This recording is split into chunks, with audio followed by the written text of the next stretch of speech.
गरम गरम खाना खाइए भाई साहब। बहुत ही स्वादिष्ट खाना बना है आज। आप सभी के लिए ही तो मेहनत करते हैं। सच में मजा आ गया। जून का महीना शुरू हो चुका था। आसमान में काले बादल धीरे धीरे अपना डेरा जमाने लगे थे और बारिश बस आने ही वाली थी। इसी गांव में एक परिवार रहता था। बड़े भाई रमेश की गांव में एक बड़ी और अच्छी खासी चलने वाली राशन की दुकान थी। छोटा भाई माधव बहुत ही सीधा साधा इंसान था, जो दिन रात अपने बड़े भाई रमेश के साथ दुकान पर पसीना बहाता था। माधव की पत्नी का नाम राधा था और उनकी एक 8 साल की प्यारी सी बेटी थी मीना। वहीं बड़े भाई रमेश की पत्नी कमला और उनकी 12 साल की बेटी टीना थी। अभी तक सब एक ही छत के नीचे रह रहे थे, लेकिन पैसों की चमक ने बड़े भाई रमेश की आंखों पर पट्टी बांध दी थी। अरे ओ माधव, देख बारिश का मौसम सिर पर आ गया है। आजकल मेरा धंधा कुछ खास नहीं चल रहा है। कमाई एकदम गिर गई है और खर्चे बढ़ते जा रहे हैं। मैं अब और तेरा और तेरे परिवार का बोझ नहीं उठा सकता। भैया, ये आप क्या कह रहे हैं? मुझे लगा आप मजाक कर रहे हैं। अचानक से आपको क्या हो गया? हम दोनों मिलकर ही तो दुकान चलाते हैं। मैं दिन रात आपके साथ मेहनत करता हूँ। ज्यादा जबान मत लड़ा। चप्पल निकाल कर मारूंगा ना तो सब समझ में आ जाएगा। तूने बहुत मेरे पैसों पर राज कर लिया। तेरी बीवी, तेरी बच्ची, इन सब के ऊपर मैं अपना खून पसीने का पैसा नहीं लुटा सकता। मेरे पास इतने फालतू पैसे नहीं हैं। तू आज के आज मेरा घर छोड़कर निकल जा और फिर कभी अपनी शक्ल मत दिखाना। भैया, ऐसा मत कहिए। बारिश का मौसम आने वाला है। हम इस गांव में कहाँ जाएंगे? हमारी तो कोई जान पहचान भी नहीं है, न ही मेरे पास कोई जमा पूंजी है। अपनी इस छोटी सी भतीजी मीना की तरफ तो देखिए। ये बेचारी इस बारिश में कहाँ रहेगी? अरे हमें नहीं पता तुम्हें कहाँ जाना है। जहाँ जाना है जाओ, बस हमारा घर और हमारा पीछा छोड़ दो। तूने और तेरी इस बीवी ने बहुत हमारे पैसों पर ऐश कर ली है। चलो निकलो यहाँ से अभी के अभी, भिखारी कहीं के। चलिए जी, हमें अब यहाँ एक पल भी नहीं रुकना चाहिए। देख लिया ना आपने अपने सगे भाई का प्यार। बुरे वक्त में तो गैर भी साथ दे देते हैं, लेकिन ये तो सगे होकर भी हमें घर से निकाल रहे हैं। आज फर्क बस इतना है कि तुम्हारे बड़े भाई के पास पैसा है तो वो पैसों का घमंड दिखा रहे हैं। हम कहीं और रह लेंगे, लेकिन इन घमंडियों और लालचियों के बीच अब एक पल नहीं रहेंगे। चलो यहाँ से। माधव अपनी पत्नी राधा और मासूम बेटी मीना का हाथ पकड़कर उस घर से निकल गया। सुनिए जी, हमें गांव में जल्दी ही कोई दूसरी जगह ढूंढनी पड़ेगी। आसमान देखिए, काले बादलों से घिरा है। अगर बारिश शुरू हो गई तो हम इस छोटी सी बच्ची को लेकर रात कहाँ गुजारेंगे? तुम घबराओ मत राधा, मैं कुछ करता हूँ। वो देखो सामने है, मैं उनसे कुछ मदद मांगता हूँ। प्रणाम काका, देखिए ना, हमें घर से निकाल दिया गया है। हमारे पास ना रहने को घर है और ना ही कोई ऐसा बड़ा हुनर है जिससे मैं कोई अच्छी नौकरी कर पाऊँ। क्या आप इस गांव में कोई ऐसी जगह बता सकते हैं जहां हम किराए पर रह सकें और मुझे कोई मजदूरी मिल जाए? ये तो बहुत बुरा हुआ। तुम एक काम करो, गांव के मुखिया दीनानाथ के पास जाओ। वो गांव के सबसे अमीर आदमी है और उनके पास हमेशा कोई ना कोई काम रहता है। तुम उनसे जाकर बात करो, वो तुम्हें काम भी दे देंगे और हो सके तो रहने के लिए जगह भी। जी काका, आपका बहुत बहुत धन्यवाद। राधा, तुम मीना को लेकर यही पेड़ के नीचे मेरा इंतजार करो। मैं अभी मुखिया जी से बात करके आता हूँ। माधव तुरंत मुखिया दीनानाथ की बड़ी सी हवेली पहुंचता है। मुखिया बहुत ही चतुर इंसान था, जो हमेशा गरीबों की मजबूरी का फायदा उठाता था। प्रणाम मुखिया जी। मालिक, मैं बहुत मुसीबत में हूँ। मेरे बड़े भाई ने मुझे घर से निकाल दिया है। देखिए मालिक, मेरे पास ना तो रहने को घर है और ना ही कोई ऐसा बड़ा हुनर है जिससे मैं कोई अच्छी नौकरी कर पाऊँ। अगर आपके पास मेरे लायक कोई काम हो तो कृपया मुझे दे दीजिए, और अगर कोई कमरा किराए पर मिल जाए तो आपकी बड़ी मेहरबानी हो। प्रणाम। देख माधव, अगर तेरे को काम करना है तो मैं काम तो दे सकता हूँ। मेरे घर के पीछे वाले हिस्से में एक छोटी सी झोपड़ी खाली पड़ी है। उसमें कुछ बर्तन भी रखे हैं। तू वहाँ अपने परिवार के साथ रह सकता है, लेकिन उसका किराया 980 रुपए महीना लगेगा। सेठ जी, इस महीने मुझे क्षमा कर दीजिए। मेरे पास अभी एक फूटी कौड़ी नहीं है। आप मुझे काम दे दीजिए। अगले महीने में दोनों महीनों का किराया एक साथ चुका दूंगा। चल ठीक है, कोई बात नहीं। अब काम की बात सुन। तूने गांव में जितने भी मजदूर देखे हैं वो सब मेरे ही खेतों में काम करते हैं। मैं तेरे को एक खाली खेत दे सकता हूँ। उसमें तू अपना अनाज उगा, सब्जियां बो, जो तेरा मन करे वो कर। लेकिन उस जमीन का किराया हर महीने 1000 रुपए लगेगा। अब तू अपना हिसाब लगा ले। 980 रुपए झोपड़ी का और 1000 रुपए खेत का। बाकी जो फसल बेचकर तू कमाएगा वो सब तेरा। सेठ जी, ये पैसे तो बहुत ज्यादा हैं। इस वक्त मैं बिल्कुल खाली हाथ हूँ। एक गरीब की मजबूरी समझिए सेठ जी। जब मैं बीज बोऊंगा, फसल बड़ी होगी और जब मैं उसे बाजार में बेच सकूंगा, तभी तो पैसे आएंगे। मैं पूरी लगन और मेहनत से दिन रात काम करूंगा। सेठ जी, जब मेरी फसल बिकेगी तब तक आप मुझसे किराया मत लीजिए। मैं 6 महीने बाद आपके सारे पैसे एक एक पाई जोड़कर लौटा दूंगा। देख माधव, इतनी छूट मैं किसी को नहीं देता। अगर तेरे को 6 महीने की मोहलत चाहिए तो तेरे को ऊपर से ब्याज देना पड़ेगा। तेरा 6 महीने का कुल किराया लगभग 12,000 रुपए होगा। मैं ब्याज लगाकर तेरे से कुल 13,000 रुपए लूंगा।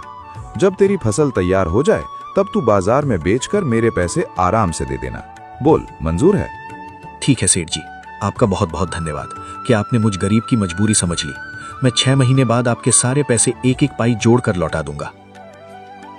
माधव अपनी पत्नी और बेटी को लेकर मुखिया की उस पुरानी झोपड़ी में आ गया। अब उनके जीवन का एक नया और कठिन संघर्ष शुरू होने वाला था।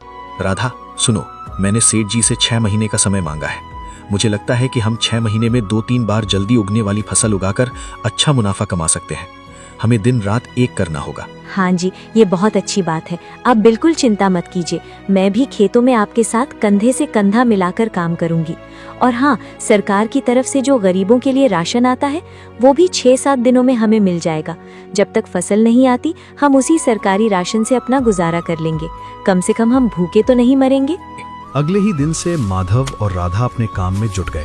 माधव ने खेत की मिट्टी खोदी, तरह तरह के बीज लगाए। उसने बैंगन, टमाटर, मिर्ची और गोभी के बीज बोए। राधा घर का सारा काम निपटाकर अपनी छोटी बच्ची को संभालते हुए खेत में माधव का हाथ पटाती। दिन बीतते गए।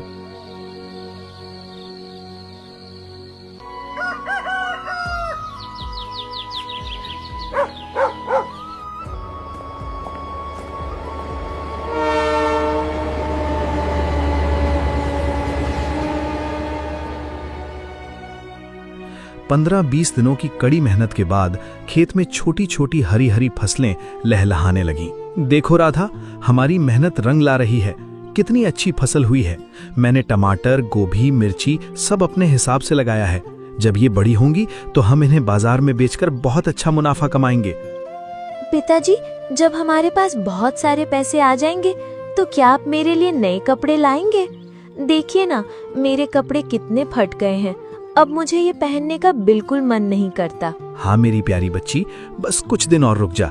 हमारी फसल बड़ी हो जाए फिर मैं अपनी गुड़िया के लिए बाजार से सबसे सुंदर फ्रॉक लेकर आऊंगा।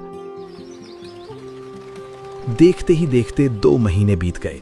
माधव के खेतों में लाल लाल टमाटर, चमकदारे बैंगन और हरी भरी गोभी पूरी तरह से खिल चुकी थी। तभी हल्की हल्की बारिश शुरू हो गई, जिसने फसल में मानो नई जान फूंक दी। देखिए जी, ये हल्की हल्की बारिश हमारी सब्जियों के लिए कितनी अच्छी है। बारिश के मौसम में सब्जियां बहुत तेजी से बड़ी होती हैं। अब हमें और भी जल्दी मुनाफा होगा। टमाटर देखिए कितने लाल और मीठे लग रहे हैं। हाँ राधा, मैंने सेठ जी से 6 महीने का समय इसलिए मांगा था क्योंकि मुझे अंदाजा नहीं था। लेकिन अब मुझे पूरा यकीन है कि हम 10-15 दिनों में ही ये सब्जियां बेचकर सेठ जी का सारा कर्जा उतार देंगे और खुशी खुशी अपनी जिंदगी जिएंगे। पूरा गरीब परिवार बहुत खुश था। वे सुनहरे भविष्य के सपने बुनते हुए गहरी नींद में सो रहे थे। लेकिन उन्हें नहीं पता था कि कुदरत ने उनके लिए कोई और ही खेल रच रखा है। अचानक रात में आसमान का मिजाज बदल गया। भयानक तेज आंधी, तूफान और उसके साथ बादलों की तेज गड़गड़ाहट शुरू हो गई। और फिर शुरू हुई पथरीली बारिश, यानी ओले।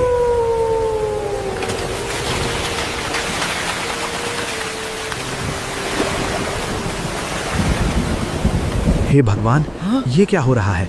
मौसम तो इतना साफ था, ये अचानक से इतनी भयंकर बारिश और ओले कहां से आ गए?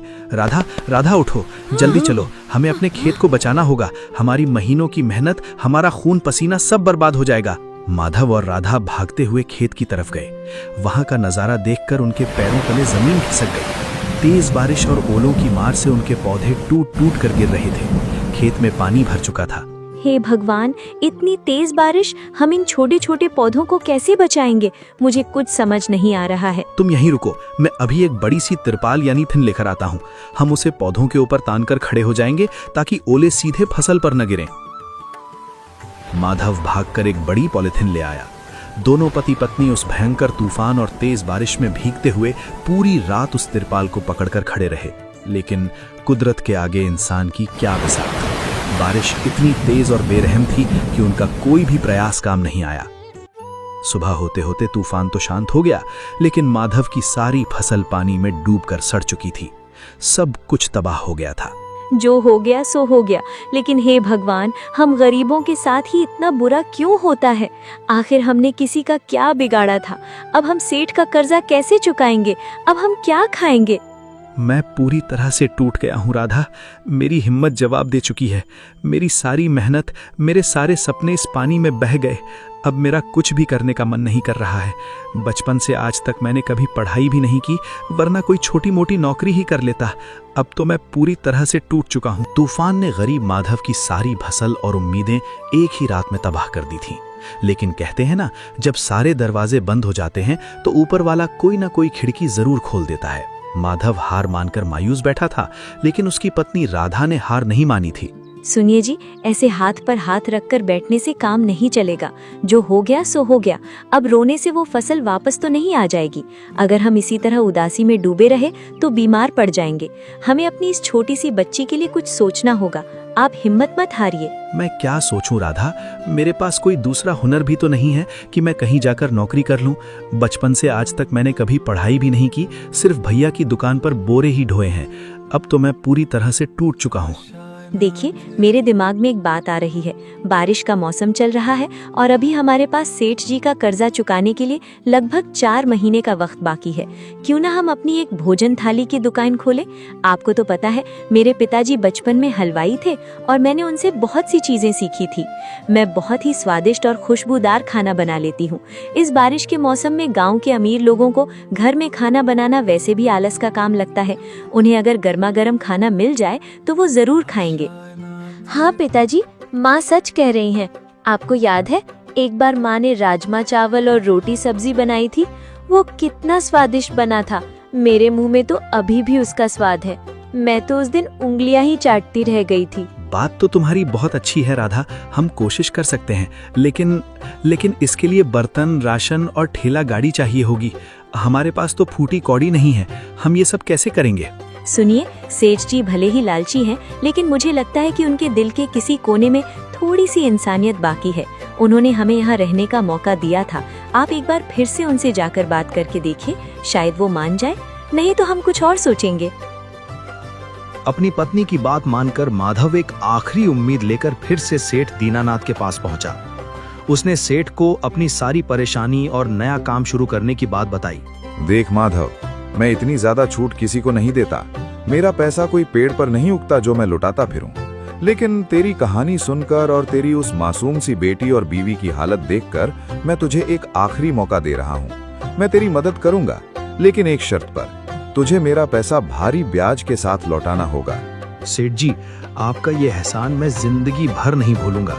मेरी पत्नी बहुत ही स्वादिष्ट भोजन थाली बनाती है। हमारे आसपास 2-2 गांवों तक इस बारिश के मौसम में बना बनाया खाना कहीं नहीं मिलता। हमारी दुकान जरूर चलेगी मालिक। ठीक है, जा ठेला गाड़ी का इंतजाम कर ले। सामान और ठेले के लिए मैं तुझे पैसा उधार दे देता हूँ, लेकिन याद रखना, मुझे मेरा एक पैसा वापस चाहिए। माधव खुशी खुशी घर लौटा। 3-4 दिन की कड़ी मेहनत के बाद उन्होंने गांव के चौराहे पर एक ठेला गाड़ी लगा ली। बारिश के पानी से बचने के लिए माधव ने 4 बांस गाड़कर उसके ऊपर एक बड़ा सा नीले रंग का तिरपाल यानी तंबू तान दिया। राधा ने घर पर अपने जादुई हाथों से मसालेदार राजमा चावल और खुशबूदार सब्जियां तैयार की।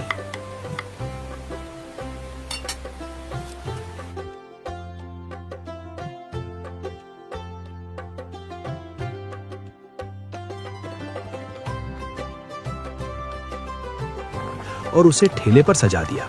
आओ भैया आओ, गर्मा गर्म भोजन थाली। बारिश के मौसम में घर जैसा स्वादिष्ट खाना खाइए, आ जाइए। तभी बारिश से बचते हुए एक ग्राहक दौड़कर तंबू के नीचे आता है। उसे खाने की लाजवाब खुशबू अपनी ओर खींच लेती है। अरे भाई, ये अचानक से तुमने यहाँ दुकान खोल ली? बड़ी अच्छी खुशबू आ रही है। क्या है तुम्हारे पास? बाबूजी, ये हमारी भोजन थाली है। इसे बिल्कुल साफ सुथरे और सही तरीके से बनाया गया है। एक बार खाकर तो देखिए, उंगलियां चाटते रह जाएंगे।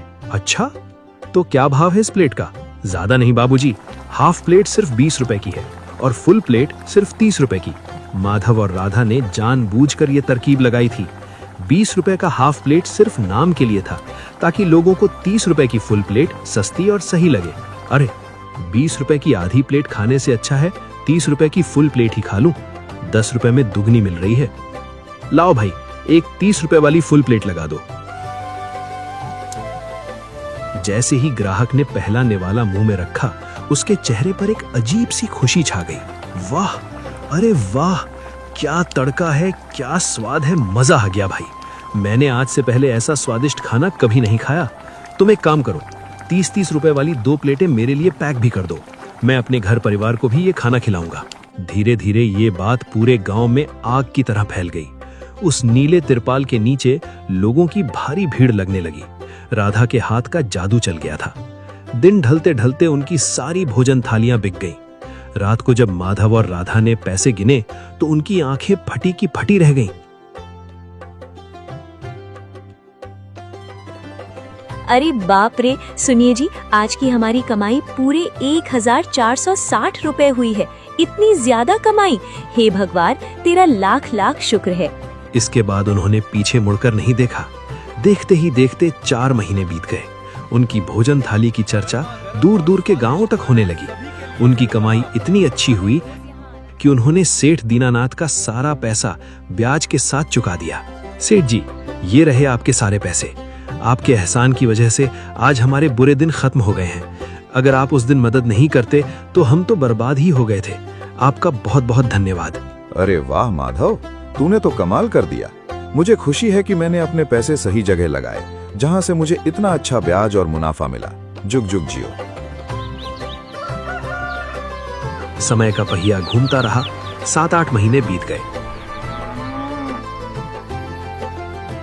7-8 महीने बीत गए। अब माधव और राधा उस पुरानी झोपड़ी से निकलकर अपने नए पक्के घर में रहने लगे थे।